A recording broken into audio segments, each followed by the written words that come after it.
नमस्कार मेरे प्यारे बच्चों, स्वागत है आप सभी का आपके अपने YouTube channel the PCM vision में।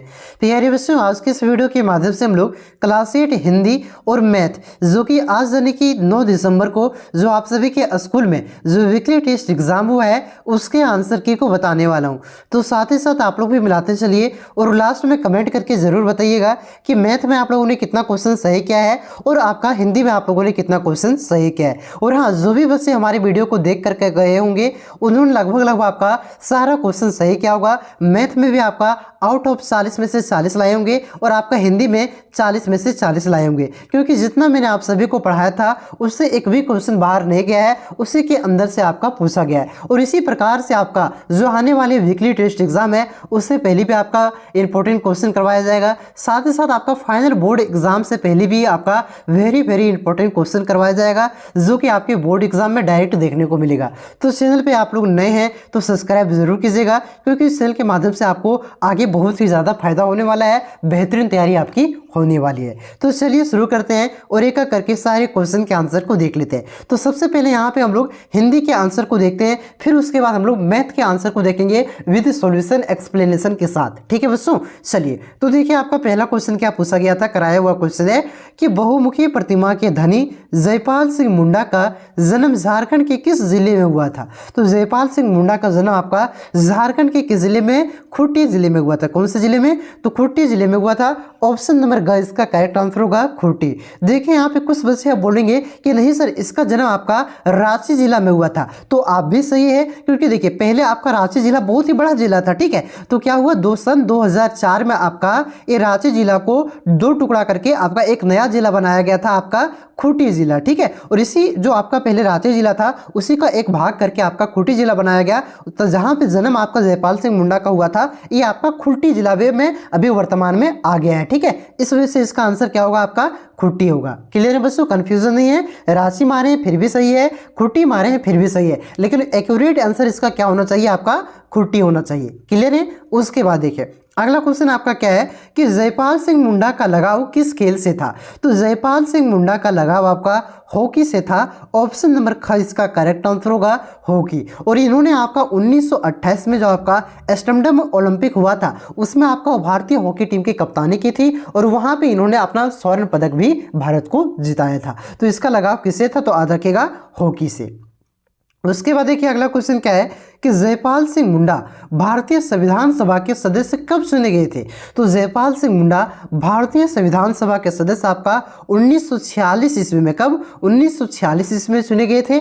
ऑप्शन नंबर ग इसका करेक्ट आंसर होगा 1946 ईस्वी। ठीक है, सारा कराया हुआ क्वेश्चन है, ऐसा मत सोचिएगा कि प्रत्येक क्वेश्चन में नहीं बोल रहा हूं कि ये कराया हुआ है, ये कराया हुआ है, ये कराया हुआ है, तो मत सोचिएगा कि ये नहीं कराए थे। ठीक है, आप लोग जाकर के वीडियो को देख करके मिला सकते हैं कि जो मैंने कराया है वो आया है कि नहीं आया हुआ है। ठीक है, चलिए अगला क्वेश्चन देखिए आपका क्या है कि मरांग गोमके का अर्थ क्या है। तो मरांग गोमके का अर्थ होता है आपका महापुरुष। क्या होता है, महापुरुष इसका अर्थ होता है, तो इसी को कह सकते हैं महान पुरुष। ठीक है, ऑप्शन नंबर ख इसका करेक्ट आंसर होगा महापुरुष। उसके बाद देखिए अगला क्वेश्चन आपका क्या आया है कि बहुमुखी प्रतिभा के धनी बाबू राम नारायण सिंह का जन्म झारखंड के किस जिले में हुआ था। तो बाबू राम नारायण सिंह का जन्म आपका झारखंड के चतरा जिले में, कौन से जिले में, झारखंड के चतरा जिले में हुआ था। ऑप्शन नंबर क इसका करेक्ट आंसर होगा चतरा। उसके बाद देखिए अगला क्वेश्चन आपका क्या पूछा गया था कि छोटा नागपुर का शेर के नाम से कौन विख्यात है, यानी कि किसका उपनाम आपका छोटा नागपुर का शेर है।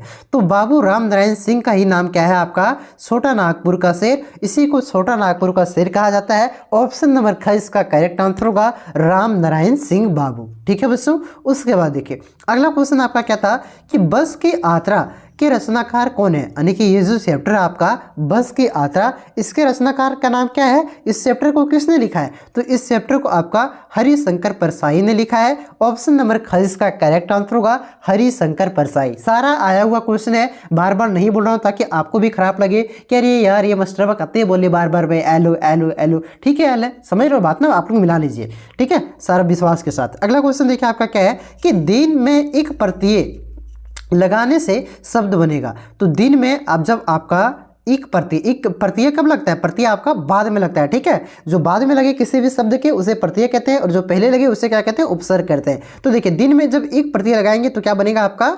दैनिक बनेगा। क्या बनेगा? दैनिक बनेगा। तो कौन से ऑप्शन में? ऑप्शन नंबर ख में है, ठीक है। ऑप्शन नंबर ख इसका करेक्ट आंसर होगा। अगला क्वेश्चन देखिए आपका क्या है कि गुणवाचक विशेषण का उदाहरण है। तो गुणवाचक विशेषण का उदाहरण कौन सा है? तो यहाँ पे क्या हो जाएगा? महान। नहीं कहते हैं विशेषण किसे कहते हैं? जो आपका संज्ञा के तो सर्वनाम की जो विशेषता को बताए उसे क्या कहते हैं? विशेषण कहते हैं। जैसे कि यहाँ लिखते हैं कि वह व्यक्ति क्या है? वह व्यक्ति, यहाँ पे लिख देते हैं वह व्यक्ति महान है, ठीक है, महान है, ठीक है। देखिए यहाँ पे आपका कैसा बता रहा है? गुण यहाँ पे बता रहा है कि वह महान है, उसका गुण क्या है? महान है, ठीक है। तो यहाँ पे महान आपका गुणवाचक विशेषण हो जाएगा। अगला क्वेश्चन देखिए आपका क्या है कि क्रिया का उदाहरण है। तो क्रिया का उदाहरण कौन सा हो जाएगा? यहाँ पे देखिए जाना, जाना, आना, खाना, पीना, नहाना, धोना, पढ़ना, लिखना, बैठना, ये सब क्या है? आपका क्रिया है भाई। ऑप्शन नंबर इसका करेक्ट आंसर होगा क्रिया। बाकी बात बचपना क्या है? बचपना आपका भाववाचक संज्ञा है, पढ़ना आपका संज्ञा है, विश्वास आपका क्या हो जाएगा? विश्वास भी आपका संज्ञा है, ठीक है। तो क्रिया का उदाहरण इनमें से कौन सा है? तो ये जाना क्रिया का उदाहरण है। ऑप्शन नंबर का इसका करेक्ट आंसर होगा। देखिए सब्जेक्टिव क्वेश्चन क्या क्या पूछा था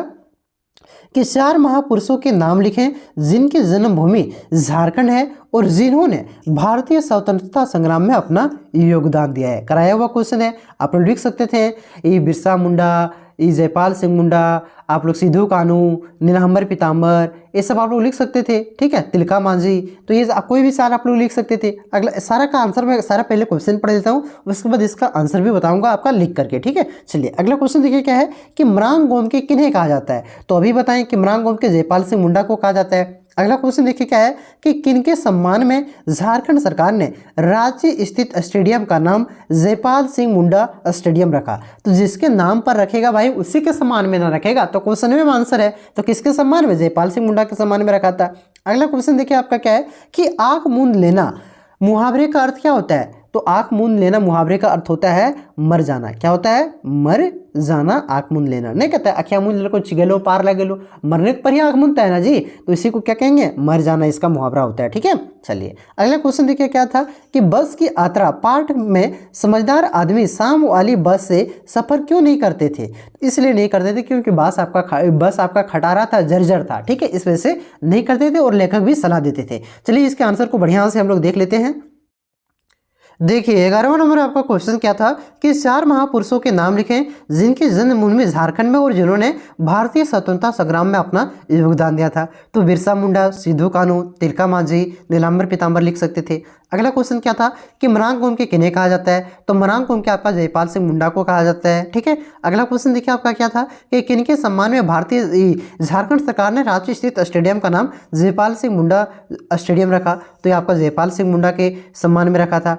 अगला क्वेश्चन क्या है कि आंख मूंद लेना मुहावरे का अर्थ क्या है? तो बताएं, मर जाना इसका अर्थ होता है। अगला क्वेश्चन देखिए क्या था कि बस की यात्रा पाठ में समझदार आदमी शाम वाली बस में सफर क्यों नहीं करते थे? तो क्योंकि शाम वाली बस की स्थिति क्या थी? जर्जर थी और वह बार बार खराब हो जाती थी, ठीक है। इस वजह से क्या होता था, इस पे आपका समझदार व्यक्ति आपका शाम वाली बस में सफर नहीं करते थे, समझदार आदमी, ठीक है। चलिए अब यहाँ पे हम लोग ये हिंदी का आंसर की हम लोग देख लिए।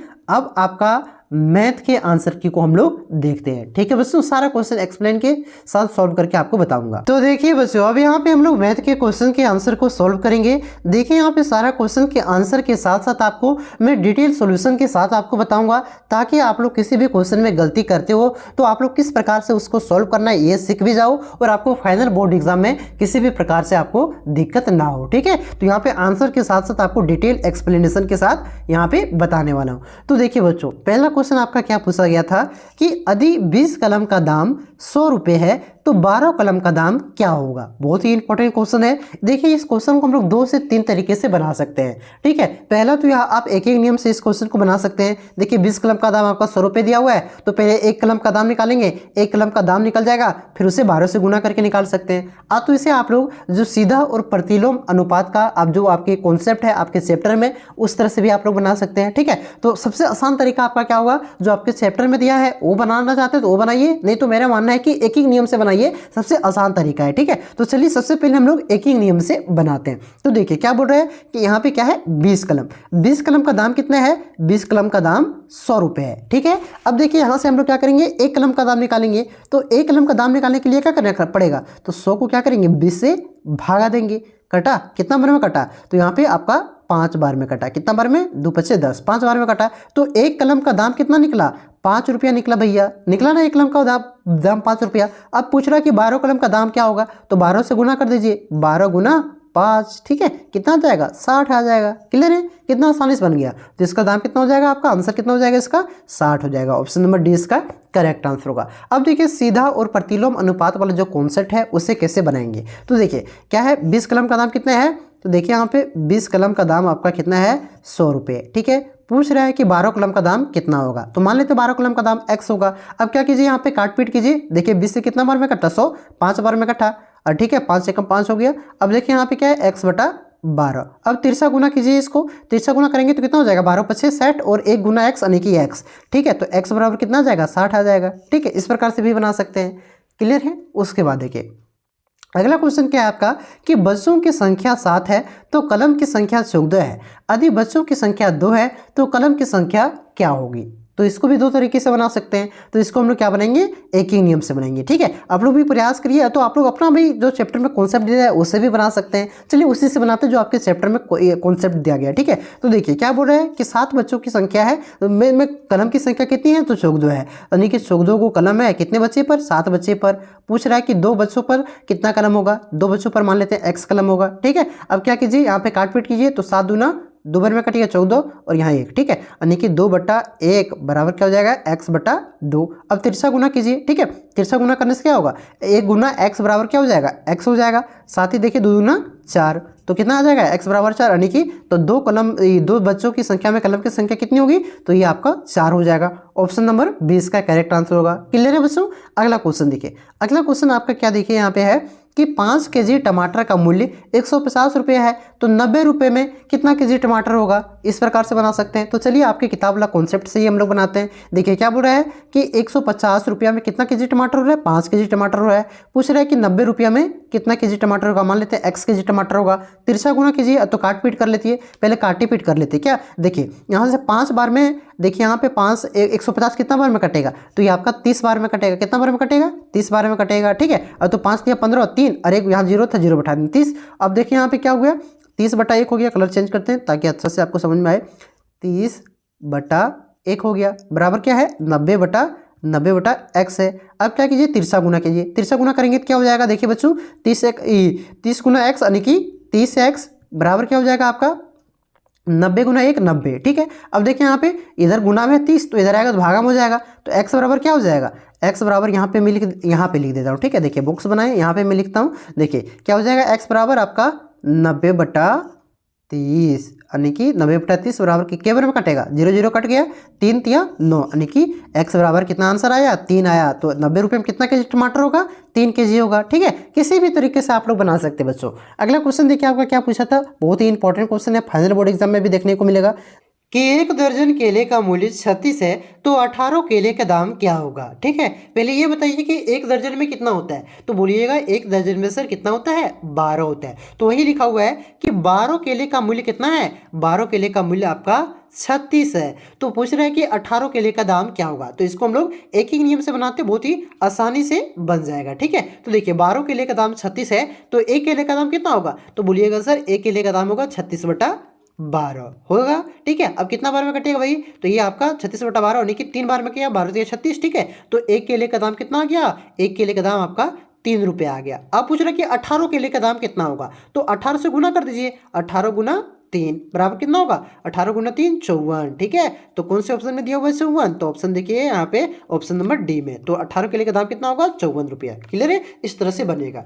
अगला क्वेश्चन देखिए आपका क्या है कि 8 केजी चीनी का मूल्य 240 रुपये है तो 330 रुपये में कितना केजी चीनी मिलेगा। देखिए बच्चों क्या बोल रहा है कि 8 केजी चीनी का मूल्य कितना है, 8 केजी चीनी का मूल्य 240 रुपये है। तो पूछ रहा है कि 330 रुपये में कितना केजी चीनी मिलेगा, तो मान लेते हैं x केजी मिलेगा। अब इसको काट पीट कीजिए, देखिए 8 से 24 कितना बार में कटेगा, 3 बार में कटेगा, ठीक है, 8 से 24 3 बार में कटेगा। अब देखिए यहाँ पे 30 कितना हो गया और एक जीरो पहले से, तो 30/1 बराबर क्या है, बराबर हो जाएगा आपका 330/x हो जाएगा। अब क्या कीजिए, अब तिरछा गुना कीजिए, तिरछा गुना कीजिए। देखिए तिरछा गुना, यहाँ पे कलर चेंज करते हैं। तिरछा गुना देखिए करने से क्या होगा आपका, तो यहाँ क्या हो जाएगा आपका 30x हो जाएगा, बटा क्या हो जाएगा 1 गुना 330 बराबर 330 हो जाएगा। अब देखिए x बराबर क्या होगा, x बराबर यहाँ पे देखिए 30 आपका गुना में, तो इधर जाएगा क्या होगा, भागा में हो जाएगा, तो x बराबर हो जाएगा आपका 330/30। अब देखिए 330 कितना बार में कट रहा है, 3 से 11 बार में कट गया भैया, और 0 0 कट गया, यानी कि x बराबर क्या हो जाएगा 11 हो जाएगा। तो 330 रुपये में कितना केला हो जाएगा भाई, तो 330 रुपये में आपका केला बोले कितना चीनी हो जाएगा, 330 रुपये में आपका 11 केजी चीनी होगा। ठीक है, समझ आ गया, कितना होगा 11 केजी। अगला क्वेश्चन देखिए आपका क्या था कि राम आधा घंटा में 250 शब्द टाइप करता है, तो 125 शब्द टाइप करने में कितना समय लगेगा। देखिए 1 घंटा में कितना मिनट होता है, तो बोलिएगा सर 1 घंटा में आपका 60 मिनट होता है, तो आधा घंटा में कितना मिनट होगा, तो आधा घंटा में आपका 30 मिनट होगा। तो वही क्वेश्चन बोल रहा है कि 30 मिनट में कितना टाइप करता है, 30 मिनट में आपका 250 वर्ड टाइप करता है। तो बोल रहा है कि 125 वर्ड टाइप करने में कितना समय लगेगा। ठीक है, तो चलिए इसको हम लोग बनाते हैं। देखिए कितना बोल रहा है 250 कितना 250 वर्ड टाइप करने में कितना लग रहा है 30 मिनट। तो बोल रहा है कि 125 वर्ड टाइप करने में कितना टाइम लगेगा, मान लेते हैं x लगेगा। अब इसको काट पीट करिए, देखिए 0 से 0 कटा। अब देखिए यहाँ पे 25 से 125 कितना बार में कटेगा, 5 बार में कटेगा। ठीक है, 25 से 125 5 बार में कटेगा। अब क्या हो जाएगा, इसको यहाँ पे लिखते हैं बढ़िया से। ठीक है, कितना हो गया आपका यहाँ पे 1/3 हो गया, ऊपर कुछ नहीं यानी कि 1 है, बराबर क्या हो जाएगा आपका 5/x। अब इसको क्या कीजिए, तिरछा गुना कीजिए। तिरछा गुना करने पर क्या होगा, x गुना 1 यानी कि x आ जाएगा, और 3 गुना 5 यानी कि 15 आ जाएगा। तो कितना हो जाएगा 15 मिनट इसका आंसर हो जाएगा। क्लियर है, तो इसका आंसर कितना हो जाएगा 15 मिनट टाइम लगेगा। 125 वर्ड टाइप करने में कितना लगेगा 15 मिनट। इसको आप दिमाग से भी बना सकते थे, कॉमन सेंस लगा करके, कि देखिए पहले काम कितना था 250 शब्द था, अब काम कितना है 125 शब्द है, यानी कि काम क्या हो रहा है 250 का आधा 125 हो रहा है, यानी कि काम आधा हो रहा है। तो टाइम भी क्या लगेगा भैया, आधा लगेगा। तो टाइम कितना था 30 मिनट, उसका आधा कर दीजिए कितना होगा 15 मिनट, तो 15 इसी तरह आंसर आ जाता था। ठीक है, काम आधा हो रहा है तो टाइम भी आधा लगेगा। अगर काम बोलता कि 250 है, 250 वर्ड है, अगर इसको कर देंगे 500 वर्ड टाइप करना है तो कितना टाइम लगेगा, तो आपका क्या हो रहा है यहाँ पे डबल हो रहा है काम, 250 का 500 हो रहा है, तो टाइम भी डबल लगेगा, 1 घंटा लगता है। ठीक है, इस प्रकार से बनता। अगला क्वेश्चन देखिए आपका क्या है कि 10 आदमी एक कार्य को 20 दिनों में करता है, तो एक आदमी उस कार्य को कितने दिनों में करेगा। तो देखिए यहाँ पे आपका यहाँ पे कौन सा नियम लागू होगा, यहाँ पे आपका जो प्रतिलोम अनुपात का नियम है ये लागू होगा, क्योंकि देखिए यहाँ पे आपका ये बढ़ रहा है ना, ये आदमी बढ़ाएंगे तो दिन आपका कम हो जाएगा। ठीक है, ज़्यादा आदमी मिल करके काम को करेंगे तो कम दिन लगेगा कि नहीं लगेगा। ठीक है, तो यहाँ पे आदमी बढ़ाएंगे यानी कि एक बढ़ रहा है तो दूसरा घट रहा है। ठीक है, यहाँ पे प्रतिलोम अनुपात का नियम लगेगा, यानी कि यहाँ पे बनाते हैं इसको 10 गुना क्या हो जाएगा 20 बराबर क्या आपका एक आदमी बोल रहा है, एक आदमी कितना दिन में करेगा, मान लेते हैं x दिन में करेगा। ठीक है, तो यहाँ पे क्या हो जाएगा आपका ये 10 गुना 20, ये 10 गुना 20 कितना हो जाएगा 200, और यहाँ 1 गुना x यानी कि x। ठीक है, ठीक है, तो यहाँ पे 200 दिन लगेगा, एक आदमी टाइप करेगा तो कितना दिन लगेगा 200 दिन। अगला क्वेश्चन देखिए क्या है कि नल 420 बोतल पानी 4 घंटे में भरती है, तो 6 घंटे में कितना बोतल पानी भरेगा। ठीक है, कितना बोतल 420 बोतल कितना घंटे में 4 घंटे में, तो बोल रहा है कि 4 घंटे 6 घंटे में कितना बोतल पानी भरेगा, तो 6 घंटे में कितना बोतल भरेगा, मान लेते हैं x बोतल भरेगा। अब इसको काट पीट करते हैं, पहले यहाँ पे देखिए काट पीट करने से हम लोग पहले यहाँ पे 4 से काट पीट करते हैं, तो देखिए 4 से आपका हम लोग काटेंगे 420 कितना बार में कटेगा, तो बोलिएगा सर 105 बार में कटेगा। 105 बार में कटा तो इधर क्या हो गया 105/1 बराबर क्या हो जाएगा आपका 105/1 बराबर हो जाएगा आपका x/6। अब क्या कीजिए तिरछा गुना कीजिए, तो x गुना 1। ठीक है, x गुना 1 बराबर x ही हो जाएगा, और आपका 105 गुना 6 बराबर कितना हो जाएगा आपका 105 गुना 6 बराबर हो जाएगा आपका 630। ठीक है, तो आपका कितना टाइम कितना 6 घंटा में कितना पानी भरेगा, कितना बोतल पानी भरेगा, तो 630 बोतल, कितना 630 बोतल पानी भरेगा। कौन से ऑप्शन में है, देखिए यहाँ पे कौन से ऑप्शन में है 630, तो ऑप्शन नंबर डी में। ठीक है बस, अगला क्वेश्चन देखिए, अगला क्वेश्चन देखिए आपका क्या दिया हुआ है कि मोहन 10 किलोमीटर की दूरी तय करने में 120 मिनट लेता है, तो 15 किलोमीटर की दूरी तय करने में कितना समय लगेगा। ठीक है, देखिए 10 किलोमीटर की दूरी है, कितना दूरी है, 10 किलोमीटर की दूरी है, तो 120 मिनट का मतलब क्या हुआ, देखिए 1 मिनट में, 1 घंटा में कितना मिनट होता है, तो बोलिएगा सर 1 घंटा में आपका 60 मिनट होता है। 2 घंटा में कितना होता है, तो 120 मिनट होता है, मतलब 120 मिनट का मतलब क्या हुआ, 2 घंटा हुआ। तो वही बोल रहा है, यहाँ पे थोड़ा सा रुकिएगा, हाँ वही बोल रहा है कि जो आपका है ये 120 मिनट का मतलब क्या हुआ, 2 घंटा हुआ। तो 2 घंटा में कितना दूरी तय कर रहा है, तो 2 घंटा में आपका दूरी तय कर रहा है 10 किलोमीटर। ठीक है, तो 10 किलोमीटर दूरी तय करने में कितना टाइम ले रहा है, 2 घंटा। तो 15 किलोमीटर दूरी तय करने में कितना टाइम लेगा, तो मान लेते हैं x घंटा लेगा। ठीक है, अब इसको तिरछा गुना कीजिए। ठीक है, पहले काट पीट करते हैं, 2×5 = 10, 5 बार में कटा, तो यहाँ पे तिरछा गुना करेंगे तो क्या हो जाएगा 5x। ठीक है, 5/1, 5x हो जाएगा और आपका 15। ठीक है, अब x से यहाँ पे देखिए इधर ले जाएंगे 5 को, तो क्या हो जाएगा आपका गुना में भागम हो जाएगा, तो x बराबर क्या हो जाएगा आपका 15/5। ठीक है, 15/5 मतलब x बराबर आपका 3। ठीक है, तो कितना टाइम लगेगा 15 किलोमीटर दूरी तय करने में, आपका 3 घंटा लगेगा। ठीक है, ऑप्शन नंबर ये इसका करेक्ट आंसर होगा। अगला क्वेश्चन आपका क्या है कि 3 का सीधानुपात 12 है, तो 4 का सीधानुपात क्या होगा। तो 3 का सीधानुपात क्या है, 3 का सीधानुपात आपका 12 है, तो पूछ रहे 4 का सीधानुपात क्या होगा, मान लेते हैं x होगा। अब तिरछा गुना करते हैं, देखिए 3 से 1 12 कितना बार में कटेगा, 3 से 12 आपका 4 बार में कटेगा। ठीक है, 4 बार में कटेगा, तो 1/4 इंटू 4 बटा 1 बटा रुकिए 1/4 बराबर क्या होगा 4/x हो जाएगा। ठीक है, तिरछा गुना कीजिए, तिरछा गुना करने से क्या होगा आपका 400 का 16 और 1 गुना x यानी कि x, तो x बराबर क्या हो जाएगा आपका 16। ठीक है, तो 4 का सीधानुपात क्या हो जाएगा 16 हो जाएगा। अब देखिए यहाँ पे सब्जेक्टिव क्वेश्चन को हम लोग डील करते हैं। क्वेश्चन क्या है आपका कि एक कार की औसत ऊंचाई औसत चाल आपका 40 किलोमीटर प्रति घंटा है, तो 1 घंटा 15 मिनट में कितनी दूरी तय करेगा। ठीक है, तो यहाँ पे देखिए कि 1 घंटा में आपका औसत चाल कितना है, 1 घंटा में कितना दूरी तय करता है, तो 40 किलोमीटर। तो बोल रहा है कि 1 घंटा 15 मिनट में कितना दूरी तय करेगा। ठीक है, तो 1 घंटा का मतलब क्या हुआ 60 मिनट हो गया, तो 60 मिनट में कितना दूरी तय करता है 40 किलोमीटर। तो बोल रहा है कि 1 घंटा 15 मिनट, तो 1 घंटा मतलब 60 मिनट प्लस 15 मिनट यानी कि 75 मिनट में कितना दूरी तय करेगा, सो आपसे पूछ रहा है। ठीक है, तो इसको सॉल्व करते हैं। देखिए इस प्रकार से आप लोग सॉल्व करते होंगे। यहाँ पे देखिए क्या हो रहा है, कौन सा स्थिर लगेगा, यहाँ पे कौन सा नियम लगेगा, सीधा अनुपात का नियम लगेगा, सीधा अनुपात का नियम लगेगा। क्योंकि देखिए आप यहाँ पे आपका एक बढ़ रहा, दोनों बढ़ रहा है। ठीक है, आपका डिस्टेंस बढ़ा रहे हैं तो टाइम भी बढ़ रहा है। ठीक है, तो देखिए 40 किलोमीटर जाने में कितना टाइम ले रहा है, आपका 60 मिनट का ले रहा है। तो मान लेते हैं कि आपका ये 75 मिनट में कितना दूरी तय करेगा, p मिनट तय करेगा। ठीक है, तो आप लोग जानते हैं सीधा अनुपात में क्या होता है x/y1, x1/y1 और x2/y2। ठीक है, अब देखिए यहाँ पे क्या होगा 40/p, x1 कितना है, यहाँ पे देखिए x1 है आपका 40। ठीक है, और x2 कितना है, x2 आपका 60 है। ठीक है, यहाँ पे p का p लिख दिया 75। अब इसको काट पीट कीजिए, काट पीट करने से क्या होगा, तिरछा गुना करिए, तिरछा गुना करते हैं तो क्या होगा 40 गुना 75 और आपका हो जाएगा इधर से 60 गुना p। ठीक है, अब इसको कि p बराबर क्या हो जाएगा, p इधर देखिए यहाँ पे आप लोग समझिएगा, यहाँ पे p क्या है, एक गुना में है भाई। ठीक है, यहाँ पे आपका 60 गुना में है, इधर लेंगे क्या होगा भागा में चला जाएगा, तो p बराबर क्या हो जाएगा आपका 40 गुना 75। ठीक है, 40 गुना 75 बट्टा क्या हो जाएगा आपका 60। ठीक है, काटिए, 0 0 कट गया। ठीक है, अब देखिए यहाँ पे 15 अब 6, यहाँ पे देखिए 4 2 बार में कटा, 6 3 बार में कटा। अब 3 से 75 कितना बार में कटेगा, 25 बार में कटेगा। ठीक है, कितना बार में कटेगा 25 बार में कटेगा। अब देखिए 2 गुना 25 बराबर क्या हो जाएगा 50, तो 50 किलोमीटर इसका आंसर आ जाएगा। क्लियर है बच्चों।